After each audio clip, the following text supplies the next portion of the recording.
ఏడోసారి మునిగేటప్పటికి లేత కుమారుడు మృదువుగా మారిపోయి 7 అనేటప్పట్లో స్వస్థ వచ్చింది.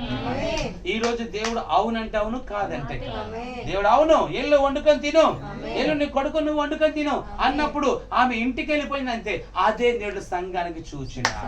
ప్రవక్త ఇలా సెలవిచ్చుచున్నాడు, వాక్యం ఎలా చెప్పుచున్నది, అమ్మాయి అబ్బాయి ఇలా ఉండాలన్నప్పుడు ఎస్ ప్రభు అలా ఉంటానంటే అది ఏలియా ఆశీర్వాదాలు పొందుతుంది. తిరిగి ప్రశ్న వేయకూడదు.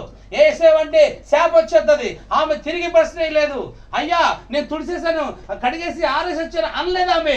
అలాగే ప్రభు అనుకొని ఇంటికి వెళ్ళిపోయింది ఆమె. తుబ్బుల కప్పు తీతులోకి ఓ నూనె పొంగిపోతా ఉన్నది. అరే అనుకుంది, తొట్టిలా తొలగించగానే పిండి తయారైపోయి ఉంది. ఇంకా ఆమె అందమా? ఎవరి మాట అది? ఏలియా మాట. ఏలియా పలికిన మాట ఆమె నమ్మింది. ఆ సావుకుడు పెట్టింది. ఆమె దేవుడు నన్ను నిశ్చయిత కలిగి ఉన్నది.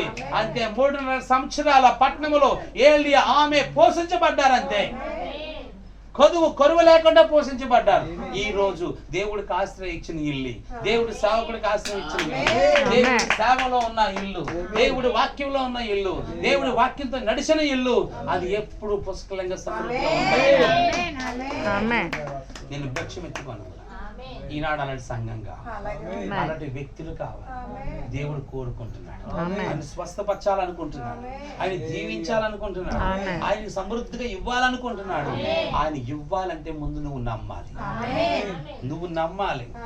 నమ్ముట నీ వాళ్ళైతే నమ్మే వాళ్ళకి సమస్తమును సాధ్యం కావాలంటే నువ్వు నమ్మాలి. నీ ప్రార్థన కావాలి, నీ హృదయంలో ప్రార్థన కావాలి. పగలంతా సినిమా చూసేసి, పగలంతా లోకాన్ని అనుభవించేసి, ఏదో రాత్రి మొక్కుబడి వచ్చేసి హల్లెలూయా అంటే కాదు. కానీ పగలే నీ జీవితం బాగుండాలి, పగలే నీ నడవడక బాగోవాలి. నీ మాట, నీ విశ్వాసం అన్ని మార్చుకొని దేవుని కొరకు తగ్గించుకొని దీక్షతో, ఇంట్రెస్ట్, ఆసక్తితో, మోకాళ్ళు ప్రార్థనతో, దైవభక్తితో నువ్వు ప్రార్థన చేస్తా ఉంటుంటే దేవుడు నీకు దీవెన కుమ్మరిస్తాడు.